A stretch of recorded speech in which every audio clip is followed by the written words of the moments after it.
Hello friends, नमस्कार। एक बार पुनः आप सभी का डीआरबी स्टडी चैनल में हार्दिक स्वागत, वंदन, अभिनंदन, नमन है। मित्रों, किसी शायर ने कहा है, जीतूंगा मैं, ध्यान से सुनना, जीतूंगा मैं, यह खुद से वादा करो। जीतूंगा मैं, यह खुद से वादा करो, जितना सोचते हो। लाइन पर ध्यान देना मित्रों, कि जितना सोचते हो कोशिश उससे भी ज्यादा करो। वाह वाह, क्या बात है कि जीतूंगा मैं, यह खुद से वादा करो, और जितना सोचते हो कोशिश उससे भी ज्यादा करो। तकदीर भी रूठे पर, तकदीर भी रूठे पर हिम्मत न टूटे। मित्रों, पर हिम्मत न टूटे, मजबूत इतना अपना इरादा करो। मजबूत अपना इतना इरादा करो। इरादा मजबूत करो मित्रों, निश्चित रूप से आगे का सफर बहुत ही आसान होगा। तो मित्रों, कंपटीशन फेस करना है तो रिलैक्स माइंड में रहिए, कभी भी तनाव मन मस्तिष्क पे ना लीजिए और बस लगे रहिए। किसी भी कोर्स को, सिलेबस को देख करके हड़बड़ाएं ना, क्योंकि जब आप उसमें अनवरत कंटिन्यूटी बनाए रहेंगे तो उसको तो खत्म ही होना है धीरे धीरे। तो इस प्रकार से लगे रहना बहुत ही आवश्यक होता है। कंटिन्यूटी मेंटेन रखें, निश्चित रूप से आगे का सफर सुहाना होगा, भविष्य उज्जवल होगा। आइए हम पूर्व मध्य काल में जो राजपूत पीरियड था उसमें कुछ राजवंशों पर चर्चा करना चाहेंगे मित्रों। उस कड़ी में हमारे यहाँ सर्वप्रथम गुर्जर प्रतिहार वंश की हम चर्चा करेंगे।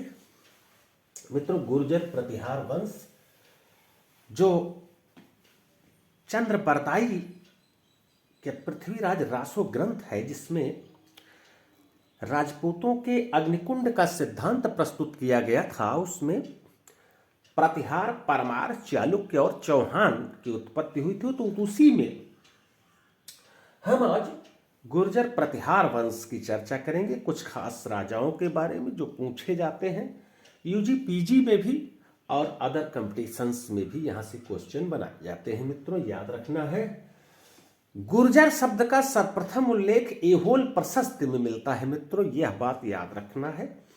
पुलकेशिन द्वितीय की एहोल प्रशस्ति का जो लेखक था वो रविकीर्ति था। मित्रों, यह बात याद रखना है। एहोल प्रशस्ति में गुर्जर शब्द का सर्वप्रथम उल्लेख मिलता है मित्रों। और प्रतिहार से तात्पर्य होता है द्वारपाल। मित्रों, याद रखना, जिस समय भारत पर अरब आक्रमण हो रहे थे, प्रतिहारों ने एक प्रकार से द्वारपाल की भूमिका निभाई थी। विदेशी आक्रांताओं से देश की रक्षा की थी, सीमा की सुरक्षा की थी। मित्रों, यह बात हमें आपको कंठस्थ रखना है, याद रखना है। मित्रों, इनका जो सेंट्रलाइजेशन एरिया था वो उज्जैन, कन्नौज, यावंती का बेल्ट था। ये बात आपको याद रखना है। आइए हम लोग चर्चा करें कि इनका जो संस्थापक वंश है, कहते हैं कि हरिश्चंद्र नाम के व्यक्ति ने इस वंश की स्थापना किया। वास्तव में जो वंश को आगे सुदृढ़ीकरण का काम करने का काम किया था नागभट्ट प्रथम ने किया था। नागभट्ट प्रथम 730 ईस्वी से 756 ईस्वी का टाइमिंग है। और ग्वालियर प्रशस्ति में देखिए, प्रतिहारों के इतिहास को जानने में ग्वालियर प्रशस्ति अहम भूमिका निभाती है। हालांकि कुछ और भी पुस्तकें हैं, अरब यात्री हैं जैसे सुलेमान हैं, अल-मसूदी हैं, इनके भी विवरणों से हमें प्रतिहारों के बारे में जानकारी प्राप्त होती है। ह्वेन सांग का भी विवरण इसमें महत्वपूर्ण होगा। उसने भी प्रतिहारों के बारे में कुछ न कुछ चर्चा किया है मित्रों, याद रखना है। आइए हम देखते हैं कि ये जो नागभट्ट प्रथम है मित्रों, इसने क्या काम किया कि अरबों से टक्कर लिया और इसको म्लेच्छों का नाशक भी कहा जाता है। अर्थात इसने अरब आक्रमणकारियों को परास्त कर दिया था। ये बात आपको दिमाग में रखना है, बहुत इंपॉर्टेंट है। दूसरी बात, वत्सराज। वत्सराज के बारे में कहा जाता है कि यह प्रतिहार वंश का, गुर्जर प्रतिहार वंश का वास्तविक संस्थापक था। इसका शासनकाल 780 से 805 ईस्वी है मित्रों, यह बात आपको याद रखना है। तो ये जो वत्सराज है, इसी के समय जो त्रिकोणीय संघर्ष की चर्चा हमने किया था, एक टॉपिक बनाया हुआ है, वीडियो हमारे गए हैं यूट्यूब पर। त्रिकोणात्मक संघर्ष में ये भाग लिया था, सर्वप्रथम इसी ने भाग लिया था और उस कड़ी में इसने सर्वप्रथम धर्मपाल को हराया था, किंतु दुर्भाग्य से ध्रुव से हार गया था। त्रिकोणीय संघर्ष की इसी के समय शुरुआत होती है मित्रों। इसके पश्चात ये नागभट्ट द्वितीय मित्रों याद रखना है, जिसका शासनकाल 800 से 833 ईस्वी है। ये वत्सराज जो था अपने वंश का चौथा शासक था मित्रों, याद रखना। इसके पहले दो और होंगे, थोड़ा निर्बल होंगे, अयोग्य होंगे।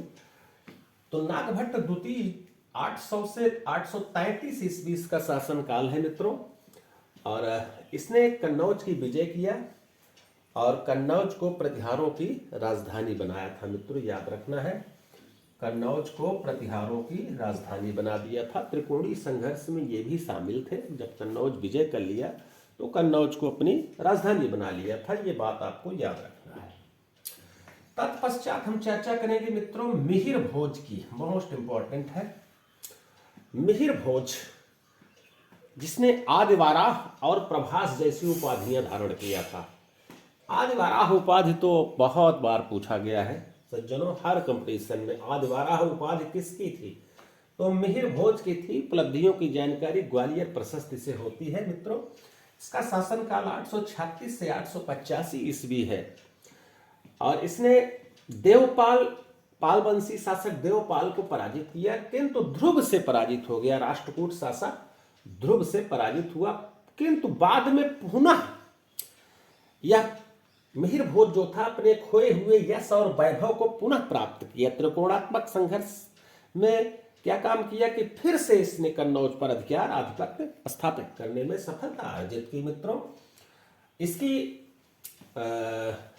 आदिवाराह और प्रभास जैसी उपाधियों पर हमने चर्चा कर लिया। मालवा की भी विजय किया था इसने। राष्ट्रकूट शासक कृष्ण द्वितीय को हराया था। राष्ट्रकूट शासक कृष्ण द्वितीय को हराया था मित्रों, ये बात आपको याद रखना है। और मालवा विजय किया था, ये भी आपको याद रखना है। तत्पश्चात हम देखते हैं कि महेंद्रपाल प्रथम 885 से 910 ईस्वी ये प्रतिहारों के शासक होंगे। इन्होंने परमेश्वर और परम भट्टारक जैसी उपाधियां धारण की थी। परमेश्वर, परम भट्टारक, मोस्ट इंपॉर्टेंट है। परमेश्वर और परम भट्टारक जैसी उपाधियां धारण की थी और इन्होंने राष्ट्रकूट शासक इंद्र तृतीय को पराजित किया था। राष्ट्रकूट शासक इंद्र तृतीय को पराजित किया था और दुर्भाग्य से ये कश्मीरी शासक से पराजित हो गए थे। कश्मीरी शासक से पराजित हो गए थे, ये बात आपको याद रखना है। तो महेंद्रपाल के जो राजगुरु थे राजशेखर, बहुत इंपॉर्टेंट है राजशेखर। राजशेखर जिन्होंने काव्य मीमांसा और कर्पूर मंजरी और सारे ग्रंथों की रचना किया है, लेकिन जिसमें काव्य मीमांसा और कर्पूर मंजरी महत्वपूर्ण है। तो ये महेंद्रपाल के प्रथम के राजगुरु थे मित्रों, इस बात को याद रखना है। कभी कभी ऑब्जेक्टिव्स में बनाता है कि काव्य मीमांसा किसकी रचना है, तो राजशेखर की है। कर्पूर मंजरी किसकी रचना है, राजशेखर की है। राजशेखर किसके दरबार में था, तो महेंद्रपाल प्रथम के दरबार में था, याद रखना है मित्रों। अगला पॉइंट आता है आपका महिपाल से। महिपाल का शासनकाल 912 से 943 ईस्वी है।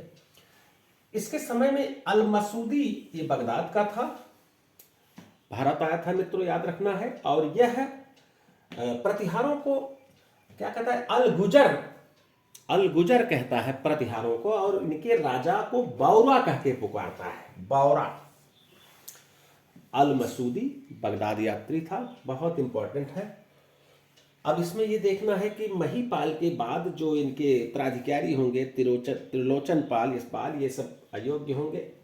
1018 ईस्वी में मित्रों याद रखना है, महमूद गजनवी ने कमजोर शासक राज्यपाल त्रिलोचन पाल को पराजित किया और प्रतिहारों का अंत हो गया। इस तरीके से प्रतिहार राजवंश का अंत हो जाएगा मित्रों। प्रतिहार वास्तव में शक्तिशाली राजवंश था।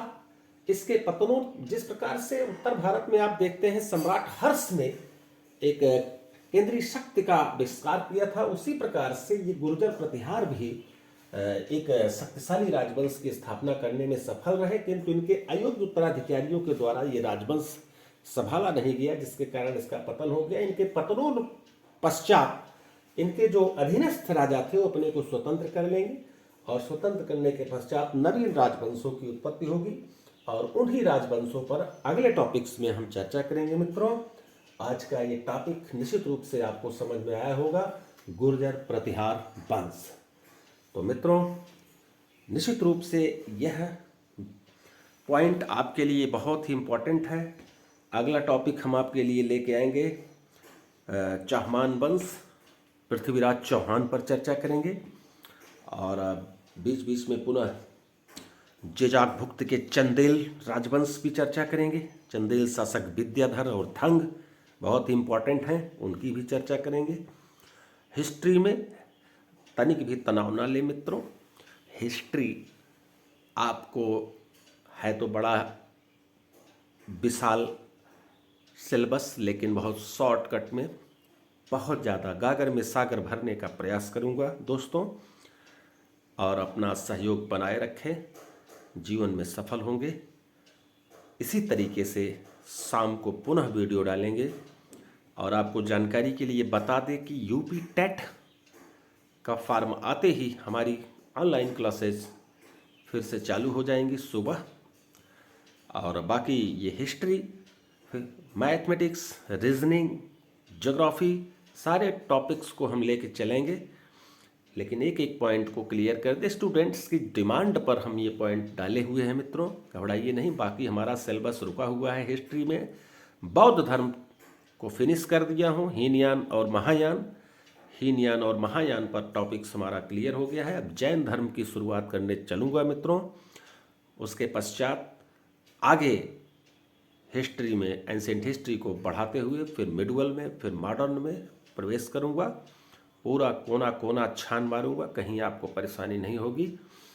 तत्पश्चात राजनीति, उसके बाद ज्योग्राफी, उसके बाद इकोनॉमिक्स, उसके बाद हिंदी, उसके पश्चात एनवायरमेंटल स्टडीज़, सबको लेके चलेंगे। मैथ रीजनिंग तो मेरा प्रिय विषय ही है मित्रों, उसकी भी चर्चा करेंगे। निश्चित रूप से प्रतिदिन एक एक टॉपिक्स लेके आएंगे। बस ऐसे ही उत्साह बनाए रखिए, धैर्य रखिए, सफलता मिलेगी। इसके लिए साधना करना होता है मित्रों, कठिन संघर्ष है। हड़बड़ाएं नहीं, घबराएं नहीं, लगे रहें, डटे रहें, स्वस्थ रहें, मस्त रहें, व्यस्त रहें। धन्यवाद।